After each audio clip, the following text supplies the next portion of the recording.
Hello, everyone. You're listening to Those Are the Girls with Mallory and Friends. I'm Mallory. I'm Victoria. And we are changing culture and bringing back traditional values. Okay, everyone, we have a lovely treat today. We have our first official sponsor. Just like super excited. She reached out to us, you guys. We did not have to beg. She actually was interested in us, so that felt good. You guys are awesome. Thank you. Her name is Brooke, and she is the creator, founder, CEO, mom, boss, girl boss, boss babe. What is the mompreneur? Is that it? Mompreneur. That's like momager. Yeah, you about to say momager. Momager, that too. So many terms. Yes, she is the head of Living in the Light Co. And you've heard our ads for it, and now we're going to talk to the founder. We're going to talk a little bit about Living in the Light Co., how she started it. We're going to talk about being a mom. We're going to talk about doing a blog, a business, and all that other stuff. So without further ado, Brooke, can you tell us a little bit about yourself? Yeah, so my name's Brooke. I am almost 29 years old, which holy smokes feels crazy. It makes me feel really old. Wow, I legitimately thought you were like 24. I'll take it. Yeah. Wow. I did not realize you were pushing 30, wow. baby. Good pushing for you. 30, still feeling good. Yeah, you look great. Thank you. So like they said, I am the creator of Living in the Light Company, which, to be honest, is I can't even believe I'm here. I call myself a retired nurse because I'm very science minded, which you don't really hear often with an entrepreneur. No. I have a degree in pre-med and nursing and ended up leaving the science world completely and starting my own business. So in 2019, I officially left nursing forever and had been kind of messing around on the internet with just my online presence and doing beauty stuff while I was still working nights as a nurse, and it just grew and grew. And eventually I was able to leave my job, and I haven't looked back since. So my husband and I co-own Living in the Light Company. We started as a beauty company. And then in 2020, I'm kind of giving like a brief synopsis. I felt super convicted about what I was doing. I felt like I wasn't fully using my platform for the Lord. And so we took a big shift. And in 2019, 2020, I kind of moved over to a faith-based company. We help companies learn how to market themselves. We started a clothing company called LITL Co. And then we also are in real estate as well. So we're kind of a conglomerate of things as a brand with investments and also owning our own things.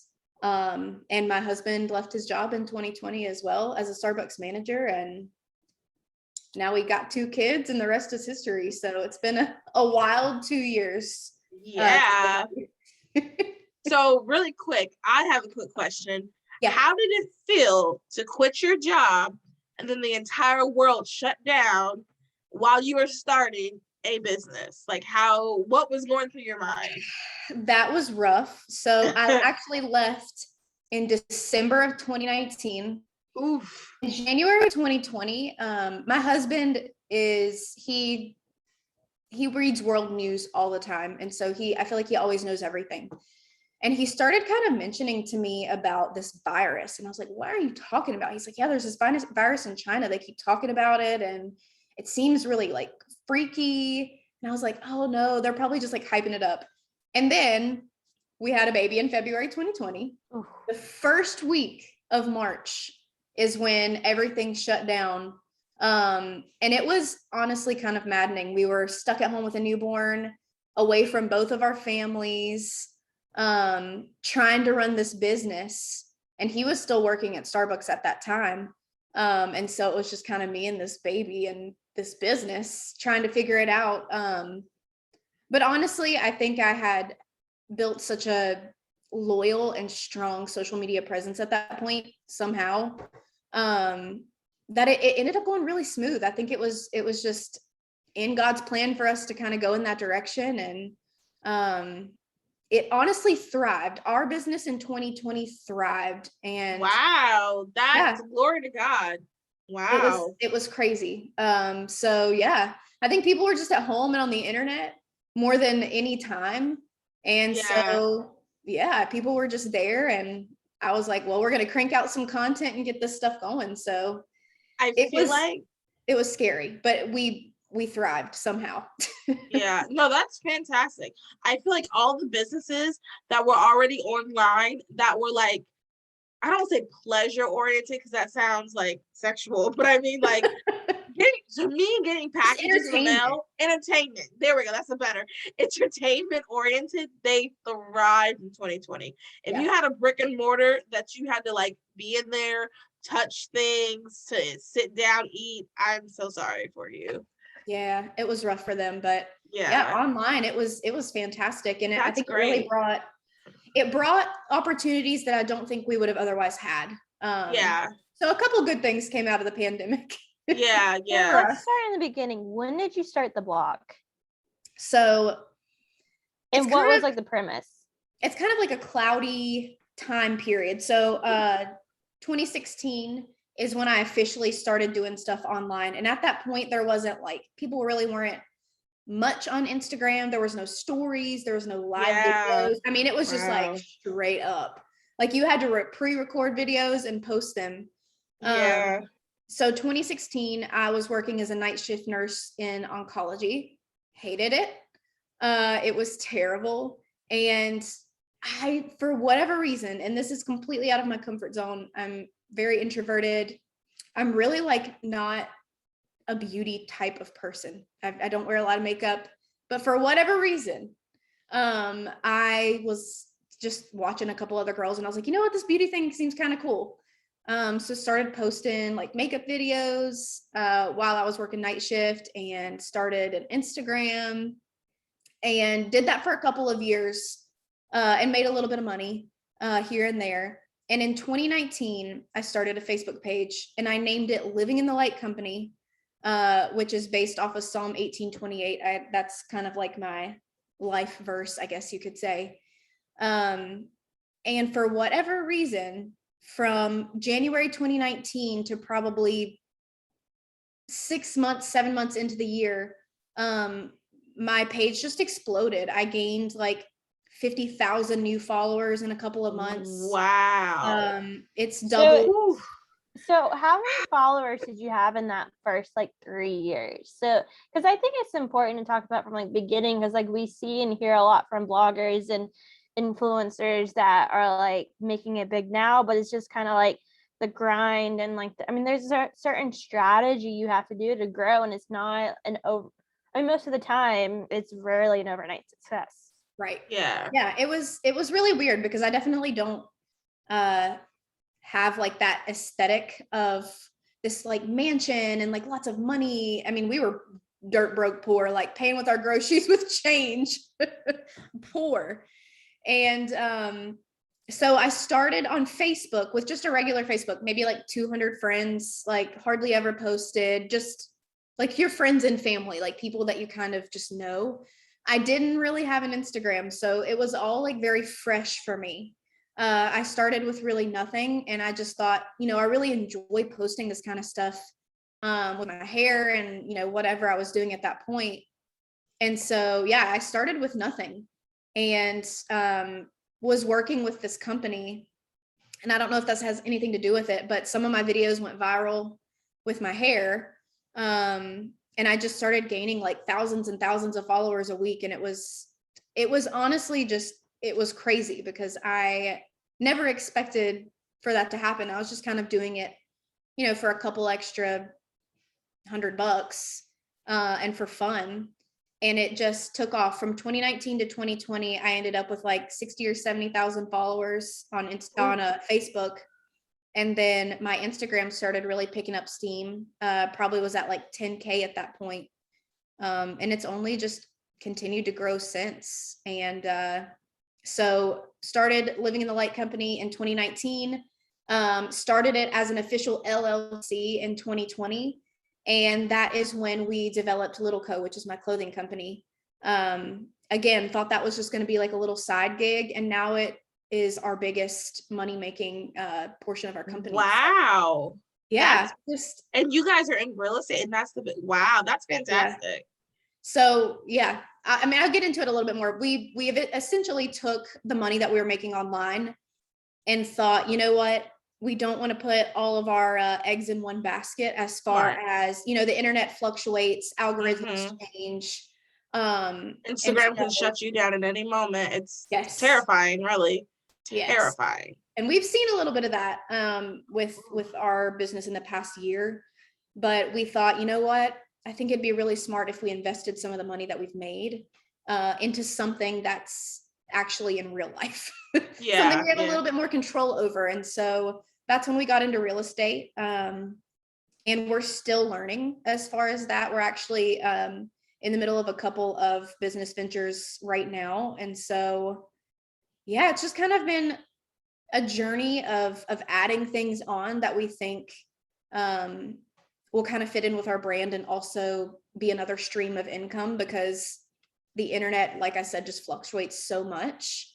That's really smart. I don't think a lot of people think of that. I think a lot of times, and I think it happens with sports people, and I'm sure it's going to happen with lots of influencers. You think that you're good, you have all this income coming in, you don't really know how to do your taxes either. I was listening to a podcast, Girl with No Job. I don't know if you know Claudia Ostrey or her podcast. The Morning Toast. The Morning Toast. It's my absolute favorite podcast.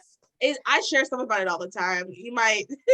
I need to look them up. Yeah, so they were originally The Morning Breath on Yahoo, and then they got canceled because, like, apparently when she was like in high school in like 2011, she tweeted something about like Muslims, and they're openly Jewish and like talked about being like openly Jewish. So it's like, well, if you look at the context. And like their mom was like a big like fundraiser advisor for like George W. Bush. Yeah. And so people got got canceled, and they're like, well, screw it, we're just gonna start our own like company, like podcast company. And now they do great. Yeah. Well, and my point of bringing them up is I was listening to their podcast, and she was saying how when she first started off, she didn't know about like the taxes. She didn't really know to set money aside for this. She didn't really understand that like this could be fleeting. So I think it's really good and important that you guys did that. And anyone listening that wants to be an influencer or start their own business, it's good to have other things, because I mean, like you said, the internet fluctuates. We see people or their accounts being taken away like that. Even if it's their main source of income. I mean, it's this YouTuber or this comedian that my brother and I follow on Instagram, and he puts stuff on YouTube. And it's not even political. Some of it's a little bit of dark humor, but he just tweeted how he had his last strike. So now it's his main source of income. He can no longer do it. So it's like, that's so good that you guys have another source. That's smart. Very, very smart. What happened is, and this has nothing to do with like being canceled, it was really an algorithm and an update. So in 2020, and I think a lot of people who are like really making money on the internet, they know exactly when it happened. So April of 2020, there was an Apple iOS update that changed privacy settings, which sounds good. Yeah. It sounds good if you aren't in business on the internet. Essentially what it did is so, you know, Facebook and all of these platforms, they track what you do online, and they watch like your habits, your shopping habits, and that's how they put ads for specific people on their platform. So you're scrolling through Facebook, you see that pair of tennis shoes that you were looking at a couple days ago. That's because of a certain algorithm they have. Well, they changed privacy settings to where that wasn't happening anymore, which really, really hurt people like me who target audiences on these platforms with ads. And so now, instead of being able to target certain people who are into beauty, who are into like, you know, boutique clothing, who, you know, whatever your niche is online, we were no longer able to target them. And so now you're just producing ads and putting them out to, you know, I don't know Rando. who anymore, like a 90-year-old dude who Yeah. could not care less about what I'm doing. Yeah. And so it really caused a lot of people to lose a lot of money. And we saw a massive, massive dip in our online income. And so I think that really pushed us into a corner of we can't just rely on this anymore. We really have to start thinking smart about what can we do outside of this that's also going to be producing us money. And I think that's really important. Like you said, you got to be smart with your money. If you're making good money right now on the internet, take that money and be wise with it elsewhere, or else you could be backed up into that same corner and you don't want to be there. Trust me. Were you trying to grow on social media? Like, was your end goal to like quit your job and be an entrepreneur and all that? I honestly would have never thought of myself as an entrepreneur before 2019. Never really thought about it. Always just thought I was going to be in the medical field. I think when I started it was a hobby. But the more I worked my job and the more I came home hating my job and just felt depressed, I started noticing how much I loved doing this stuff online. And so I thought, you know what? If I can make a little bit of extra money online, I'm just going to keep doing it at home. And I don't know, maybe eventually, like when we have kids, it'll at least be enough to be a little bit of a stream of income and Nick would still have to work. Little did we know we'd both be able to leave our jobs. So no, it was very unplanned. And I know that sounds like people are probably rolling their eyes when they're listening to this, like, oh, it must have been so easy. It wasn't. I worked, 12 to 16 hour night shifts, came home, busted my butt, making content online. We barely had a dime to our name. Nobody would invested in us. It was all our own money, all of our own work. Wow, that's good. I love that. Yeah, I mean, no, we came from nothing. Both, very, poor families, no money starting out. We worked for every dime we had. And I just was very determined to start this online thing, and with really no expectation of it being anything major. But I worked really hard at it and I didn't stop. I think a lot of people have an idea in their mind of what they want to do, and it might be a really great idea. But the part that they're missing is implementing it and actually going for it. And that's a hard thing to do. It's really hard when you're not financially stable. But I just never stopped working. For like the first 2 years of our marriage, I just worked and worked and worked. I'm really glad that I did it. Or else I'd probably still be working night shifts at a job that I really, really hated. One thing, and then I know Vic has another question, but one thing I really like that you said is the idea of like work, and then eventually you can slow down because you've reached your goal. I think, sorry, I think a lot of times, like the Gary Vee thing, like, Gary Vee has good advice, sure, but like my brother and I always joke about how his like, we always make fun of like, yeah, Gary Vee's like, yeah, I took my family to Turks and Caicos for Christmas. I didn't get a chance to sit down with my sons and have dinner with them.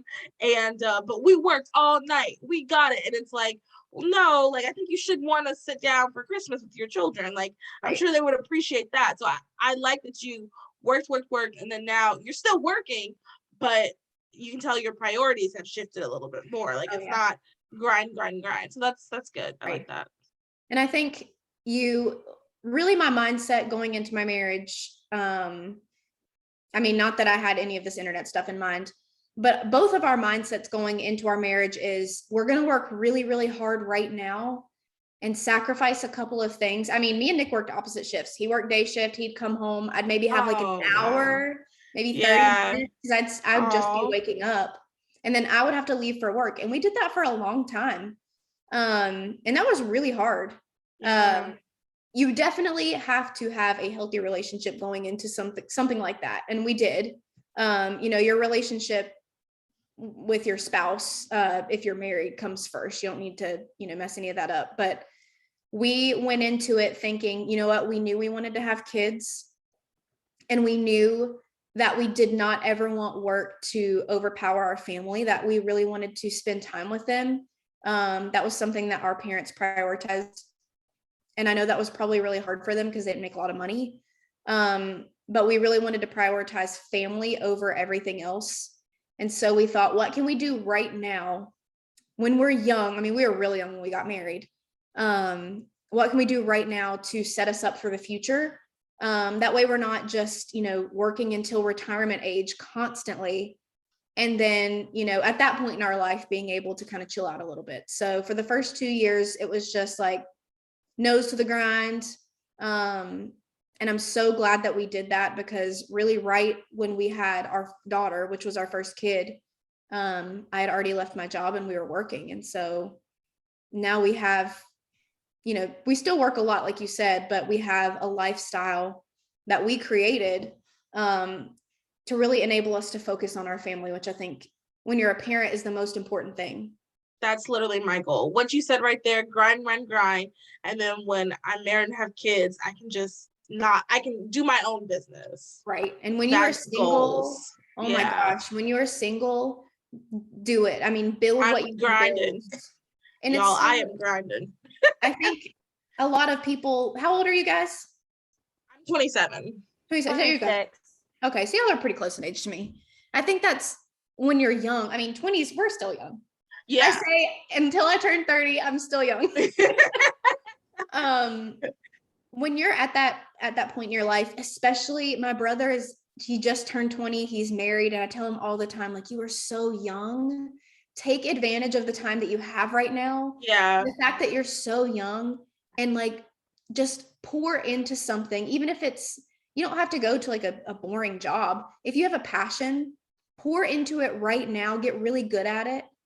Find how you can monetize it right now and go for it. Like, what do you have to lose? What do you have to lose? Yeah. If you can build it right now and build it for years, you're going to be really young with this really cool thing in your life. And you don't have to be, 60, 70 years old and only then seeing the benefits of your hard work. You could see the benefits of your hard work in your 20s. That's really, this is kind of off topic, but on top at the same time. But that's really something that I have really been thinking about the past 2 years, is really just like, I'm still young. I'm in my 20s. Like, now is the time to grind and get things in order, because you're right. I don't want to be 67 still working. I like my job, but this is really definitely not a job that I'm trying to be doing at 67, still working. And, the reality is like making sure, not necessarily making enough to get by, as opposed to, the whole surviving versus thriving thing. So like right now, sure, it might be in survive mode, but we're setting up building blocks. At least that's what I'm doing. I'm setting up building blocks. I started doing some investing things. Guys, we definitely want to do an episode on money eventually. But I started doing some investing things. Vic and I are reading this book. Well, I kind of paused reading the book, but it's a really good book. So did I. I'm like reading my marketing textbook right now, so like, I can't do any other nonfiction when I have schoolwork. I mean, it's a good book. I just had to pause. I got a lot going on because I'm out there grinding. It's called "I'm Gonna Teach You to Be Rich" by Ramit. I don't remember his last name. Like Sumit, I think. Sumit, yeah. It's called I Will Teach You to Be Rich, and it's really good. And but anyway, to just say that, like, you're right, like, we are young, like, this is the time we can do it. And I always like joke with my brother, I'm like, I'm working this job, I do like my job, but really I'm just working this job to pay for my passion, which is the podcast and some of the other things that will be happening with the podcast. So I'm working that job to pay for that, and then I'm investing in that to make it better, so eventually I can do this full time. And I think that you're right, everybody can do this. Find your passion. It could be literally anything. I mean, people make money doing the I feel like an old person, the little art on the NFTs. People make money doing that. Like, oh dear God. I mean, just find your passion. I'm not endorsing NFTs. I think they're weird, but if you're making thousands of dollars, who am I to tell you what to do? It's crazy what you can do on the internet. And that's another thing too. It is 2022. You could make cardboard gingerbread houses that you hand paint, and you could, for free, market them on the internet. Instagram is free. Facebook is free. TikTok is free. And you could somehow become viral because somebody wants your stupid cardboard gingerbread houses. That's And the you other could thing. make it's endless how much Yes. you could make. It's crazy. It's really just one person. This is what so we've talked to a couple other people, and it really does seem, it's not that people get it overnight, but from at least what I have picked up from other people, it's not that people do it overnight, because like you said, you were working for like two years or so before you got it, but it's literally, it feels like it's overnight, because one minute you're here and the next minute you're there, but you've been working to get there. But my whole thing is like, it just takes this one thing. Yep. One person to see your video, one person to like your sweatshirt, one person to review this podcast and share it with President Trump, or someone else that could make it famous. Anyway, it just takes one. I couldn't think of anyone else. So like, what was that one post for you that was like, okay, like this is it, like that, like went, like what was it even about that went, like what went viral, and like what kind of content was it? Was it like a picture or video? What was it? So at that, a lot of people like that listen, and like, right. I mean, we are too. It's like, okay, like what the heck is this social media stuff, and like how do we turn it into a business? Right. And so like everyone talks like, oh, that like one post. I know part of it's like growing, but what was that like one like post, and like just give us all the details. So the first video, and it when was this? Okay, so 2019 is when I started the Facebook page, Living in the Light, and that's when like my brand name stuck.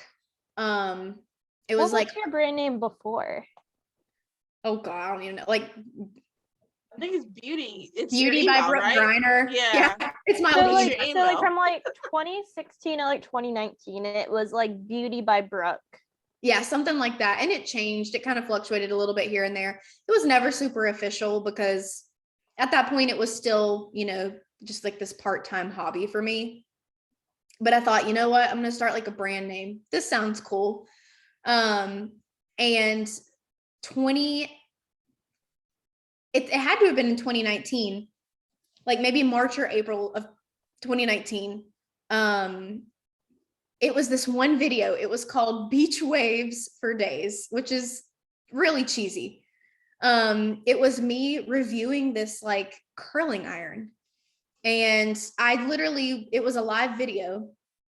I curled my hair on a live video and it exploded. It got like 10 million views or something like that. Wow. What about it do you think like made it explode? Like, was it certain hashtags? Was it just the beach waves were in at the time? Like, was people searching for this curling iron? Like, what about it like exploded, do you think? I really wish I had an answer for that. I think, and I tell people this, and again, I think people like roll their eyes at some of my advice, but I'm like, you don't understand, like this is actually like what worked for me. I got on the internet, and I think it's very easily, you're really easy to, I'm messing up my words. It's been a long day. I have a newborn and a 2-year-old. So girl, you're good. This is bless your heart. People mind fog. You're fine. You're fine. We're all sitting at a kitchen table. That's the vibe of the podcast. We're all at a kitchen table.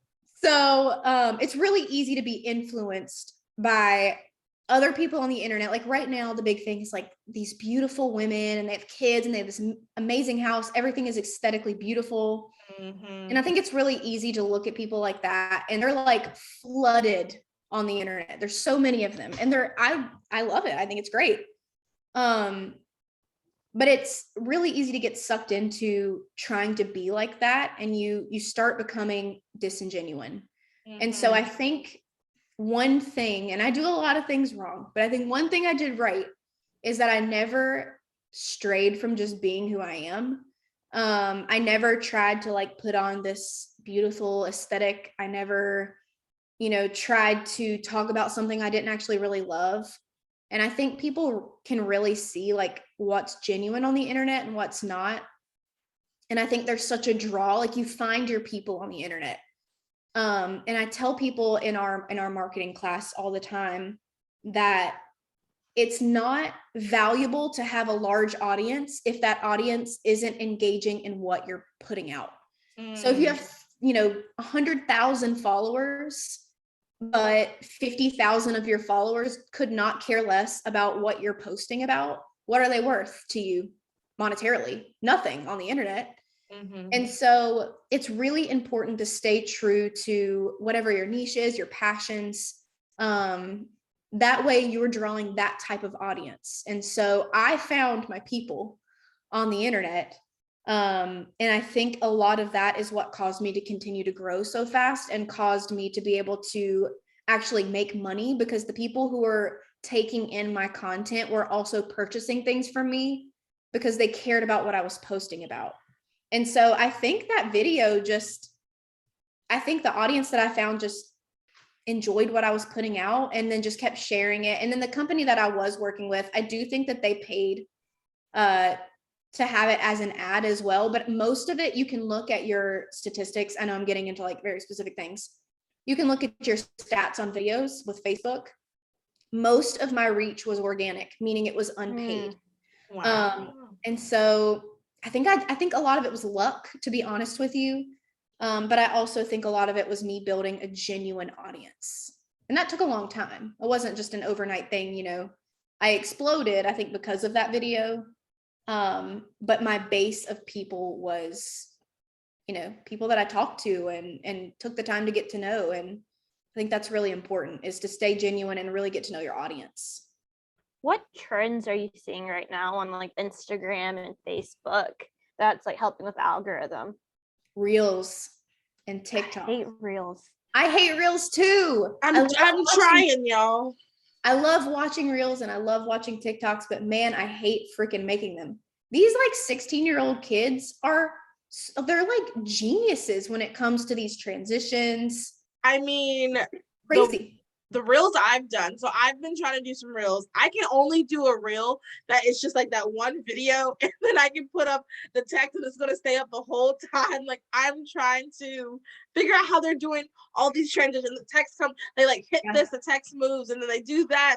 And I'm just like, like it's so complicated. But I know we need to get, you remember my friend Caroline that we interviewed for like the Love Is Not Tourism? Yes. She's gone viral on TikTok. Actually, E-News just shared one of her viral videos. Wow. Yes. What was it about? Yeah. She's doing this like series where she has like vinyl, and so it's like she puts like the vinyl like record case like Adele's face and has it to where it kind of like looks like it's her face, and it's just like her doing different stuff with like Adele's vinyl on her face. Wow. Does that make sense? I'll send it to you. She's like been my best friend since like 8th grade. And so we just need to do like a TikTok boot camp with her because she's like amazing. Well, I was also even thinking, I don't know if you've ever done anything like this. I was thinking, I have a couple of friends that do reels like it's nobody's business. I was thinking of just paying them to do TikToks and just put up the podcast logo, occasionally give them shirts or something, because that just seems like it's so hard, it's complicated, and TikTok does seem to be the way of the future at this point. Like, it is. I'm trying to fight it. I didn't want to download it, but don't fight it, just do it. I know it's the way of the future. And you really do. I feel like I'm like my age group, we're like slightly behind the times at this point. It comes up on you really fast. I'm telling you, if you're 20 and you think we're like dated, just wait. It sneaks up on you and you look and you're like, what the heck? Like, when did I get like old? When did I not get references anymore? Especially with the dances. Yes.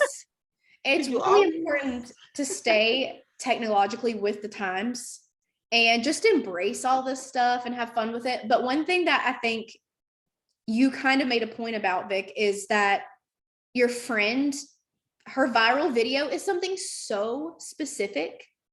Like, who else is doing that? Who else is doing that? She does like 2 characters. So like this is like one thing, the vinyl, and then she has this character of like a school teacher in 2050 teaching about 2020s. And so that's hilarious. She's like, good morning, class. We're learning about the 20s, not the roaring 20s, but the boring 20s. And there's this like, and she like incorporate like TikTok trends within it. And it's so funny. Like that's how she originally grew. And then she's like transitioned to like these vinyls. Like she's done like one for like Carrie Underwood and Ariana Grande and like Adele. So what she'll do is play their music in the background. And like she'll just kind of like pull trends and make it her own. And I think that's really important is to, sorry, I didn't mean to interrupt you. Oh, you're good. Go. Taking something, I think it's really easy to like see a TikTok or a reel and you think, oh, that's really cool. I'll just recreate that. Well, great. But if you're not doing something original, you're probably not going to go viral.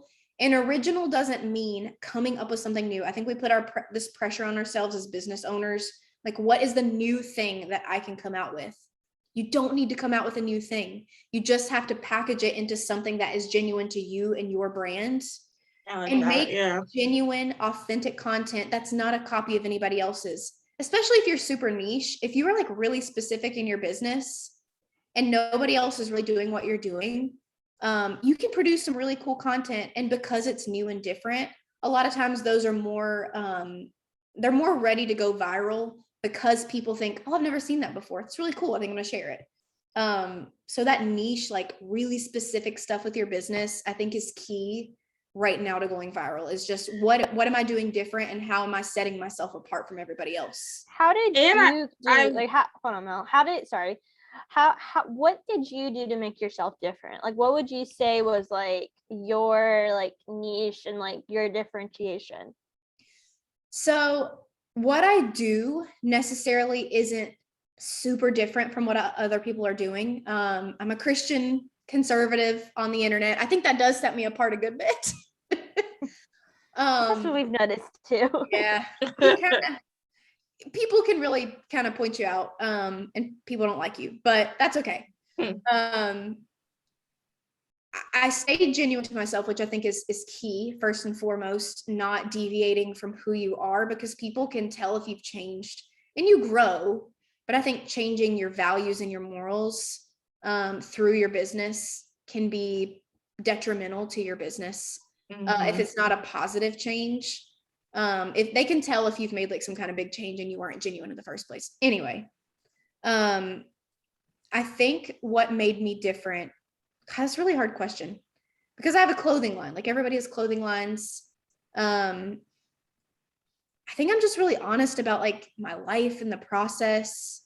And I'm very much an open book with my audience.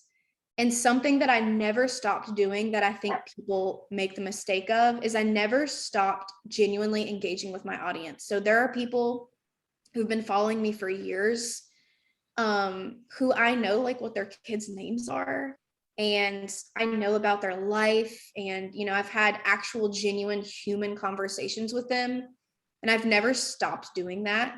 It's really, really important to make, and I'm not saying this just from a business standpoint. I think it's just a human standpoint. Yeah. If people are actively supporting you in your journey of something that you're really passionate about, like, don't you think you should at least do them the courtesy of getting to know them a little bit? Yeah. You know, don't just use them as dollar signs or see them as dollar signs. They're people with stories. You know, ask them about their stories and tell them yours, and just be a human for a second. I think that's a big thing, is you start to see the money signs with your followers and you stop seeing them as people. Yeah. And I made a point to never do that. And I always have stayed strong in my morals with my family and my faith. I think that's really important, and especially in 21 and 22, where people are just kind of going with whatever the buzzwords are with culture. Don't be a sellout. And utilize, go ahead. Well, I was going to ask, like, how do you incorporate like politics in your brand? So, okay, so my brand, let me just give you a brief background, because this is why I'm asking these questions. So I'm rebranding my blog right now. It's originally started in like 2019. It was called That Political Couple. The time my husband and I were engaged, he was running for office. So like so we got married January 2020. and he had filed to run for office in North Carolina, and but then like the pandemic hit, and so like really like, and I just couldn't quite figure out like what I wanted to do with the blog, because like the whole plan was, okay, when he gets elected, this is when the blog's going to take off, because Right. I was just like, okay, like I'll just get going, and then when he gets elected, like we'll figure this out. Well, come to find out, his district grew 20% all of a sudden. And I mean, he barely lost. And it was like it was a very tight race, like 50-50. And but the plan for like the blog kind of just like stopped, because it's like, because we were using it part to like campaign, to kind of use that account to show more of like the like personal side of him and like our life and like what it's like campaigning and all of that. And like we got a decent traction for not posting a lot.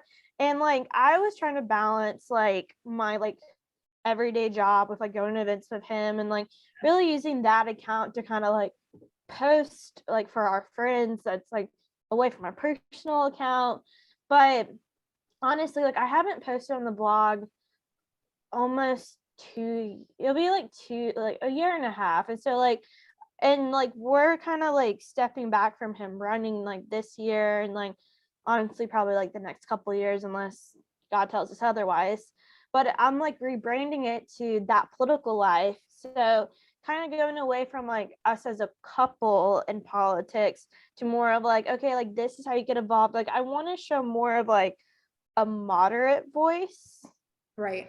And because I mean, don't get me wrong, like I'm definitely conservative, but I don't like, I want to create a community for those people that, okay, like I have a little bit of values on both sides. Because like Right. you can ask Mal, like I'm Republican, but I'm definitely more of a moderate Republican on a lot of issues. Right. More like the social issues. And so like I'm kind of like looking at like changing like the blog stuff. Like I'm renamed it. I'm about to rebuild a whole new website. It's kind of going away from us as a couple. So like I want to show like, okay, like this is like the behind the scenes stuff, but also like, okay, how can you get involved as like an independent when you don't want to get involved in like a political party? Like how can you get involved with more issue movement based, and but also using it as kind of like, okay, like, well, this is what my life's like around like being in politics, and really trying to like, because I feel like a lot of times a lot of political influencers, it's very either like very far right or very far left. Yeah. There's no one for like that middle group, and like majority of Americans are moderate, and I'm like, why is no one hitting this market? Right. And so that's really kind of like I'm working on like my rebrand right now. And was also, I mean, I started my MBA last year and like working a ton. So like I've had like just really just haven't been able to like keep up, but I like, and then like on top of the podcast, it's just got a lot going on. I get that. So, but so like that's why I like asking like a lot of these questions, because it's like, okay, like I know what I need to do. Like I've like follow like a lot of the accounts. Like I know what I need to do. It's just like figuring out like the content to do it. And I'm like, and so like what I'm wondering is like, what do people find interesting with like politics? So I know like for me, like I really don't want to hear like someone I follow that I don't follow them for politics have like a liberal viewpoint.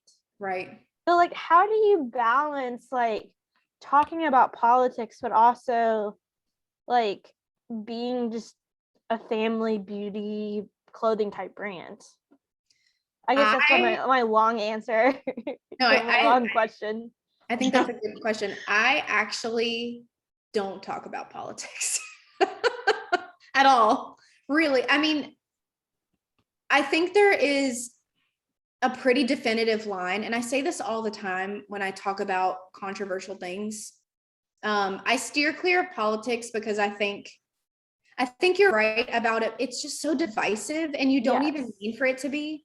It's like like I want to create like, okay, like I want to create, so like the vision of the account is like more of like, okay, like this is what's going on in the news and this is what it actually means, right, not your BS political commentary from the left or the right that you're getting like because okay, we can talk about COVID. Like there's so many contradictory like things being said about COVID, but it's like, okay, like just tell me what it is. Like I just want to know what the heck is going on? Do I need to wear the mask? Do I not need to wear a mask? Is the vaccine just like water? Like, what is going on? Like, I just want a real answer.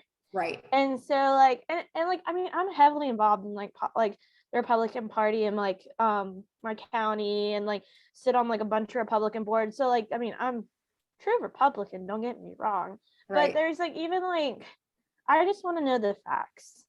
And so I want to create an account that is more geared towards the moderate independent. That's like, okay, here are the facts. If you care about like abortion and like pro-life, like these are the organizations. Like, if you don't necessarily want to deal with like the party politics, like this is what you should be doing and like focusing on, and like this is how you get involved, and like just kind of stuff like that. But then also like tying in like my personal stuff and like whatnot. And so it's like, just like, I want to be able to like, I want to talk about politics, but not necessarily talk about politics. Like, I don't want to add like my own personal commentary. Right. And I think you kind of have the same idea as me. I think it's important when you're not like a straight politics person, like I'm not. People don't follow me. I can't relate to y'all. Continue though. And I think that's important because that's your thing. You know what I mean? Like, that is what you love doing, and that's your goal. It's not my thing and it's not my goal, but I do think it's important as a platform to talk about morality. So there are certain things that are just, to me, it's not politics. Like abortion to me is not politics, it's life or death. And so that's human rights. Yeah, and that's a morality issue. And that to me fits right into my faith, where I believe it is, you know, not only a vile thing to be, you know, in favor of, but it's also a faith thing that goes against my beliefs. And so when I talk about what people I think would label as politics, I tell people, you know, this isn't politics when it comes to morality and morals and your freedom. You know, it's just a human issue. And I think it's important to talk about. And so I do steer away from like labels of, you know, conservative and liberal, and I don't talk about who I voted for, because whatever, like nobody cares. Yeah. But I think it's important to talk about things that you're passionate about. And if that includes something that is, you know, labeled as political, well, I don't think it's actually political. So I think for you, I think it'd be super interesting. Like, you know, you're involved in so much locally with politics, for you to just strip away all of the labels, because they just get annoying and they get in the way, and people like automatically hate you if they think you're a certain label. I think it'd be super interesting to hear, you know, how you get into local politics, and like, what do you hear, and what actually goes on in certain levels of, you know, your state politicians. And you know, what was it like for your husband running? Yeah, because like I ran like 2 campaigns in 2020 on top of like helping my husband. Like, I started a business like with you in 2020. I started a business. It's like an online marketing, teaching like local businesses and local candidates how to do social media and how to like utilize their social media. And so like, what I really want to do, so like, but I feel like with my blog, like I have to show like I do know what I'm talking about. I just haven't taken the time to do it for myself. Right. And so I feel like with my blog, like I have to grow it to show kind of some validity to my business. Right. And I think you definitely have the knowledge to do it. And I think there's a reason, and I don't know if you guys listen to Joe Rogan. Love him. There is a Huge reason fan. why Joe Rogan is the most listened to human being on this planet, is because he doesn't play to one side. Yeah. He is way more towards the left than I am. Who he will have anybody on his podcast. He doesn't care if they believe opposite from him. He just, like you said, he wants to know the facts. He wants to hear both people's side of view. I think usually he tends to be unbiased when he is talking to somebody. I think he lets them share what they need to share. And I think the reason that he's the most listened to person on Spotify, and probably in the world, I'm Yeah, sure. I mean, he has heavy influence worldwide is because of that. He doesn't play to one side so extremely. He just gets the information out there and lets people, say their piece. And that's what makes him so interesting. And that's like exactly what I want to do. Is like, I want to provide an account that's like, okay, this is how you get involved. This is what's actually going on. You can figure out how you want to take it. Like, the sky is blue.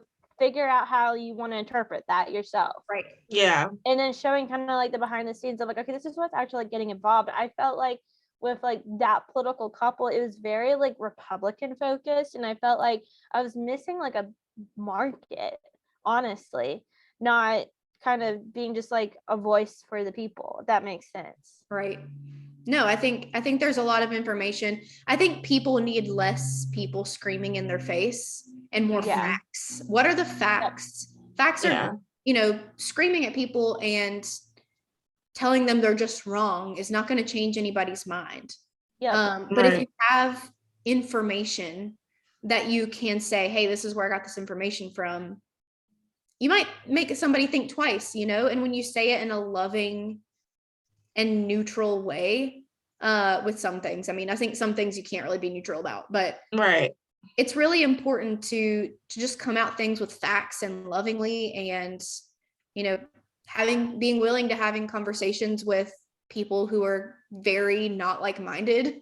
And it's hard to find that. I think it's really hard to find that on the internet because it's a cesspool right now. I have one more question. Okay. I want to touch real quick. So we've had this discussion on the podcast. Do you believe influencers and celebrities, do you think they should talk about politics? Like, I know like we talked about like issues, but like, I mean, we go back to like 2020 and like under Trump's like presidency, like we see, because like I think of Sophia Bush, who plays Brooke on One Tree Hill.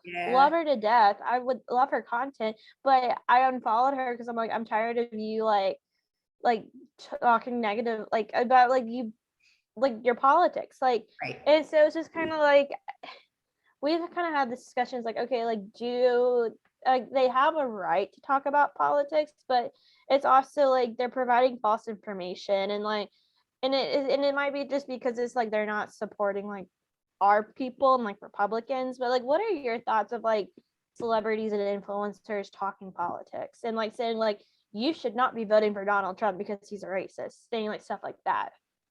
So I feel, and I don't know these celebrities. I think a lot of celebrities speak on politics for financial gain.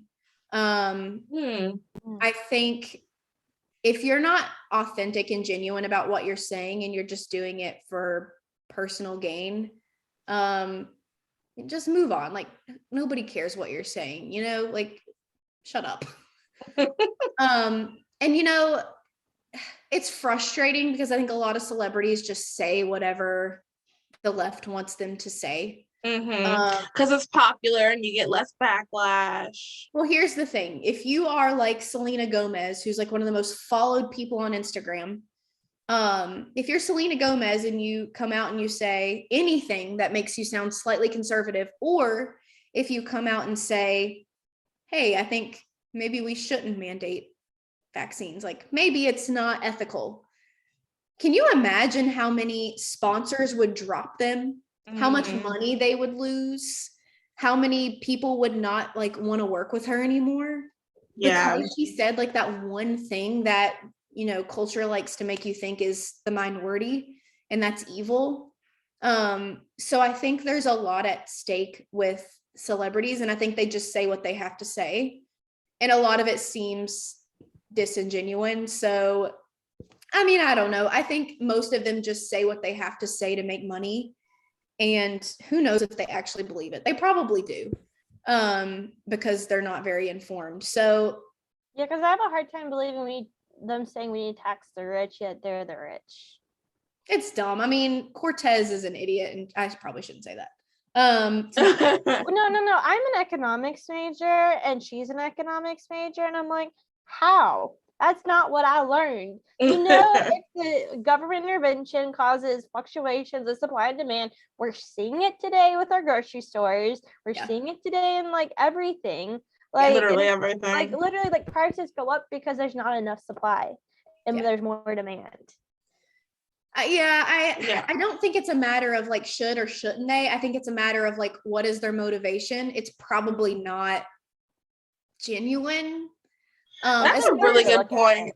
Yeah. As far as like influencers, I think the same thing really goes for anybody. Like, I don't care how many followers you have or how much money you're making. If you're just doing it to like move up in the world or, whatever, like if your motivation, if your motivation isn't authentic, like just don't do it. Yeah. Nobody wants to hear about it. We're all sick of it anyways. If you don't have anything genuine to say or like something that contributes to like an actual conversation that is moving something forward, or a conversation where you're actually trying to like show facts, just like hush, we're so sick of it. Yeah. I'm sick of seeing famous people who are billionaires tell me that if I'm not going to like be a part of a mandate or whatever, that I'm like racist and whatever other buzzwords they want to use for me. But that's what I would say. If it's not, your motivation isn't genuine, then I don't think it's something you should be saying. Yeah, I think, and then we need to shift gears and then do our last question. I was going to say, I think that when you choose what you want your account to be, when you choose the direction you want it to go in, you have to follow reality. You have to follow what God is asking you to do and follow your niche. If it's not in your niche, then, or if it's not in what fits right for you, then it's just not what fits right for you. And I think sometimes people forget that. Right. Really quick, switching gears for a second. All of your clothing has a verse on it, correct? Yes. Everything I've seen has verse. Okay. Can you tell us like what was your motivation behind that? Why do you do that? And just talk about that really quick. So LITL Co, which stands for Living in the Light Company, we just shortened it to LITL Co because it's catchy. And it's easy to remember. So the motivation behind starting LITL Co, first of all, I've always thought it would be really cool to design clothes that were comfortable and just kind of like my speed. I like comfortable. I like simple. And so I really wanted to add something to the business that I could really like physically show my ministry. And so I thought, you know what, there are so many like Christian clothing companies out there that I don't think they're doing anything like wrong necessarily, but I think it's so easy to take scripture, and we're like really shifting into like just straight spiritual, like my faith, which I'm sure not everybody listening shares this, but it's what I base my whole life around. And so I feel like that's what I have to talk about. Yeah. And there's nothing wrong with that. We're a Christian conservative podcast. So share your faith away. Don't be shy about it. So I really wanted to not just put a scripture on a verse that sounds really pretty. I think it's so easy to get caught up in like reading one verse out of a whole book or chapter of the Bible and just kind of applying like whatever you think it means to what you're saying. And so that completely skews and morphs the actual context and meaning of that scripture. And I think a lot of Christian companies who put all of these like super popular verses on shirts, the context is just not there. It's completely taken out of context. They don't know the real meaning behind it. And I think that can be a little bit like detrimental to believers, especially if you're a new believer. And so I thought, what can I do to make cool stuff, but also accurately share the gospel through, shirts and hats or whatever I'm making. And so actually we just developed something called equip cards. I saw that. Yeah, I love that. The end of 2021, Nick asked me in the car, we were actually on our way home from a vendor show that we did with LITL Co. and he asked me, what is our like vision and mission for LITL Co? Like, can we like really give an answer? If somebody asked us that right now, what would we say? And I was like, I really don't know. Like, I probably haven't thought about that enough. And I will say, if you have a business without a mission statement and a vision, I would make sure that you have that, because having that one thing really helps you revolve the rest of your business and build the rest of your business around that. And you kind of prevent yourself from like straying away from your overall goal. So my business strategy class I took last semester, that was like the first class. Like every company has to have a mission, it has to have a vision. If Yep. you don't, like, where are you going? Like, what is your plan? Like, you need to have goals and like talk about that. Yeah. And like have that written down and make sure like everyone in the company knows this is our vision, this is our mission, this is where we're going. Right. And I think there's a reason why every company has it. Number one, I think it's important for your audience who wants to know who you are and what you're doing. And second of all, it really keeps you on a streamlined, like, it keeps you going in a certain direction and not kind of veering away from that. Because Yeah. it's really easy to get sidetracked with your business. You're like, what new thing should I do? And like, it just gets messy. Yeah. And so Yeah. we came to a conclusion of what we wanted our mission and our vision to be. And so our mission for LITL Co is to equip people to effectively and confidently spread the gospel in everyday life. And so what we're doing is, not only do I not stray from scripture on my shirts, other than if it's like, just like, you know, one of my shirts says strong women pray. If it comes to like scripture, I don't steer away from what the straight scripture says. I don't like paraphrase it. I take it straight from scripture. And so what we're doing is, with each new launch, we are putting out an equip card, which gives the verse that is on the shirt, or a grouping of verses. And what we're doing is we are teaching the context of the verse, historically what was going on during that time in that passage. And we're breaking down the meaning of the scripture in its entire context. And so we actually are working with my husband's dad, who is a doctorate and a pastor of 20 plus years, who has lots of education in breaking down verses and really being able to teach about what they truly mean. And so with every order, That's fantastic. So that's what I a love lot of it. devotionals like did. Like that's one thing about like I look for in a devotional and I struggle finding, because it's like, okay, this is like we're talking about XY, like we're talking about like I don't have pregnancy brain. I just have like MBA brain. I know what you're trying to say. You want to know like the we're talking background. about like forgiveness. And it's like, okay, well, this is the Bible verse and you need to forgive. And it's like, well, okay, like, but like, what's going on? Like, what's the history? Like, what is going on when like Moses created, like, why did Moses create the 10 Commandments? And like, what was going on in history when he was creating that? And just kind of like wanting to know like more than just kind of like asking the why behind the Bible. Right. Well, I And think just learning, like, really the history behind it. Just really to comment on what you said. That's why I think commentaries are more important than doing devotionals, because a lot of devotionals are very fluffy, and like Brooke was saying, a lot of things are taken out of context.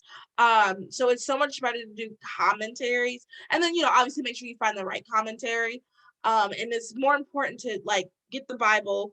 Okay, now I'm reading Genesis 1 and 2. All right, I read Genesis 1 and 2, highlight, I looked at it. Now here's a commentary, whatever brand you want to use, and the commentaries will give you background and things like that. So that's way better than devotionals. I completely agree. I think people spend way too much time on these foofy devotionals. And I was reading something the other day, I can't remember what it was or who wrote it, just kind of asking the question, because I think devotionals are super popular right now. People are making tons of money writing devotionals. They're making bank.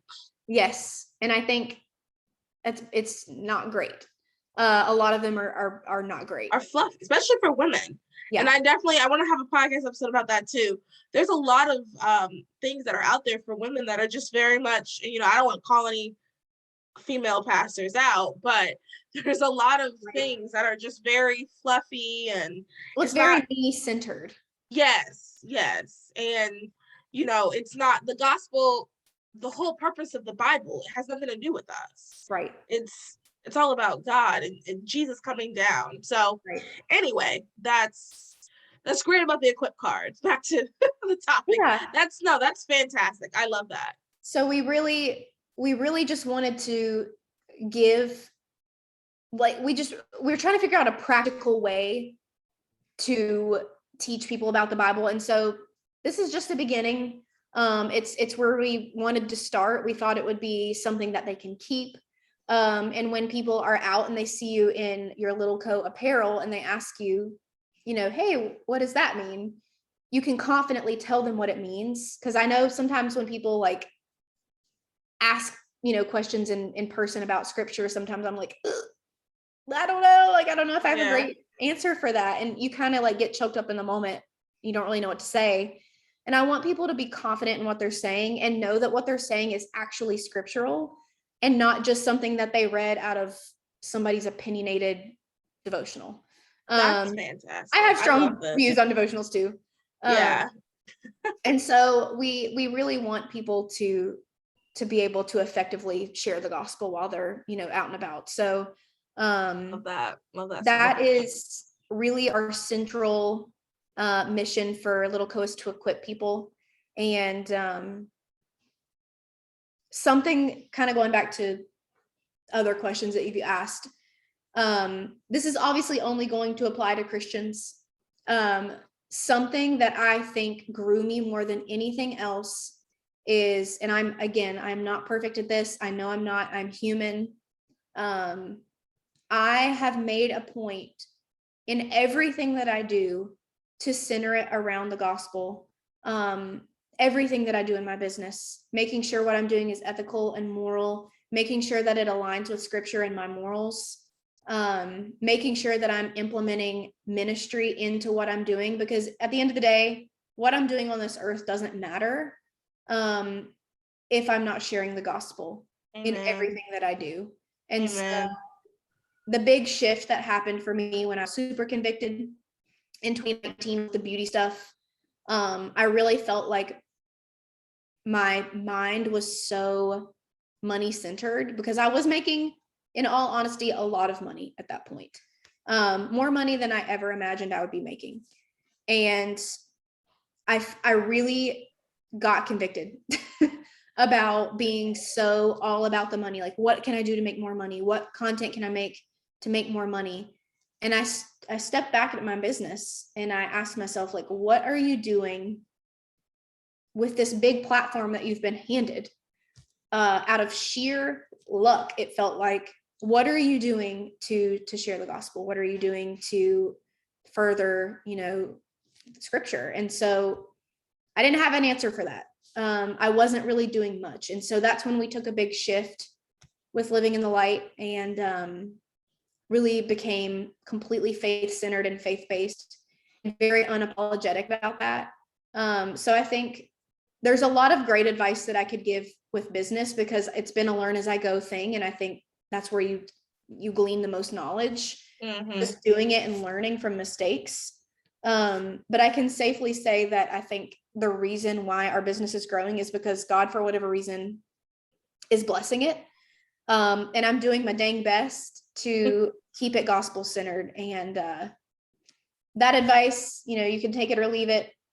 But I will say that if you're faithful, it might not always be pretty and look like what you want it to look like, but God will provide.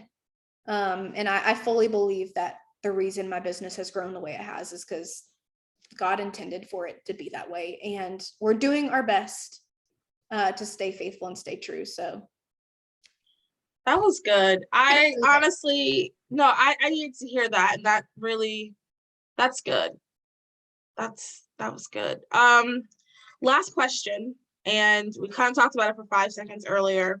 Hopefully you can think of something really quick. Oh man. Every girl in the entire world was looking at you right now, and you had to give them one piece of advice. It could be about anything, literally anything. What would you say? This is so hard. I know. And No pressure. It's every girl. So only every girl in the world. yeah, no pressure. I feel like this is gonna be so controversial. Say it. I love it. Say it. The biggest piece of advice that I could give to all girls, and I feel like it's kind of a multifaceted thing, is, and it's so against what culture is telling us, is the amount of money and your career at the end of the day don't mean very much. I know that that's what we're talking about right now is business. The greatest thing that you could ever do, and I'm not gonna like say you have to get married and like have kids or anything like that, because I think that's not everybody's journey. But the greatest thing that you can do is, number one, serve the Lord with all of your heart, always put him first.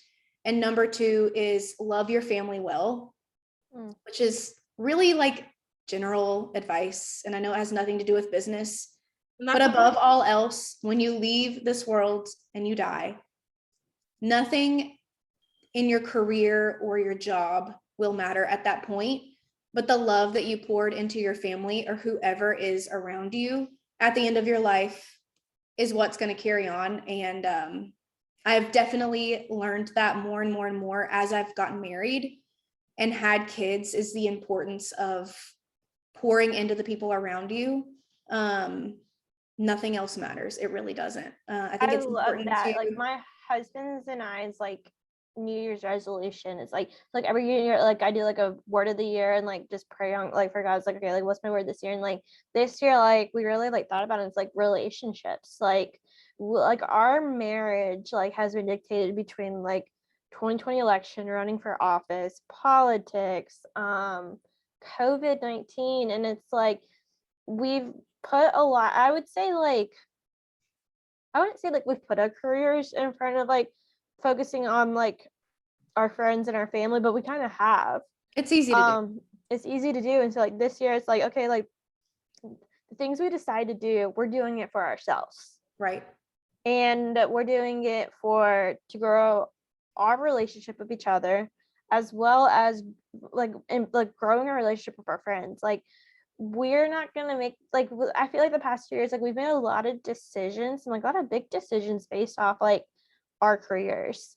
And I think this year we're really gonna focus on like, okay, like we're focusing on us. We're gonna make the best decisions for us. And that's what we're gonna do. And so like I really like, it may be controversial, but I think that's so like smart, because like at the end of the day, like the only thing that's going with you is like your soul to heaven.